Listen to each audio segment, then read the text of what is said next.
Good luck, Marikis. Ano ang una mong gagawin kapag nakakita ka ng Philippine Eagle sa likod ng iyong bahay? Go. Pipicturan. Okasyong madalas puntahan ng mga Pinoy. Birthday. Pinay actress na ang name ay nagsisimula sa letter S. Susan Roses. Dahilan ng pagkalagas ng buhok. Edad. Gulay na pwedeng isama sa vegetable shake. Pipino. Let's go, Marikis. Tignan natin kung ilang points na nakuha mo. Okay, unang gagawin pag nakakita ng Philippine Eagle sa likod ng bahay. Siyempre, i-picture at bibidyohan. Nandyan ba yan? Survey? Wow, of course. Okasyong madalas puntahan ng mga Pinoy, birthday. Sabi ng survey natin? Nice one. Pinay actress na ang pangalan nagsisimula sa S, Susan Roses. Survey? Meron. Dahilan ng pagkalagas ng buhok ay edad. Survey? Meron din. Gulay na pwedeng isama sa vegetable shake, pepino. Survey? Nice one. 119. Very good start, Marikis. Balik muna tayo. 81 to go. Let's welcome back, Brennan. Brennan.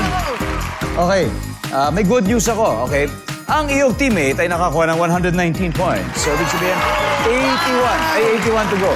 Nice. So, at this point, makikita na po ng viewers ang mga sagot ni Marikis. At bigyan nyo kami ng 25 seconds dahil sasagot na siya.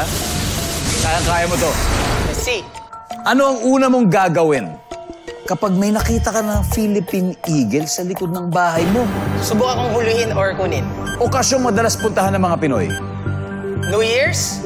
Pinay actress na ang name ay nagsisimula sa letter S. Sharon Cuneta? Dahilan ng pagkalagas ng buhok. Stress. Gulay na pwedeng isama sa vegetable shake. Parsley. Let's go, Bren. Okay, dito muna tayo. Gulay na pwedeng isama sa vegetable shake. Ang sabi mo ay parsley. Nandiyan ba ang parsley? Oh, wala. Ang top answer dito ay carrots. Dahilan ng pagkalagas ng buhok, ang sabi mo, stress. Ang sabi ng survey. Top answer! 38 to go.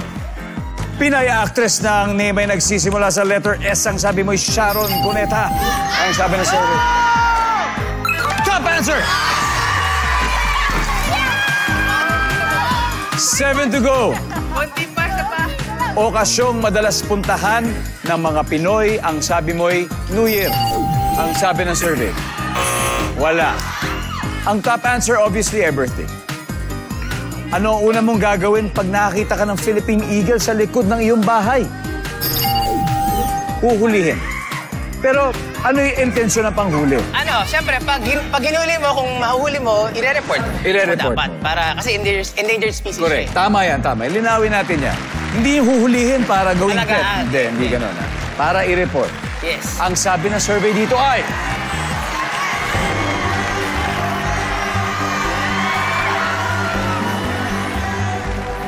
Vote!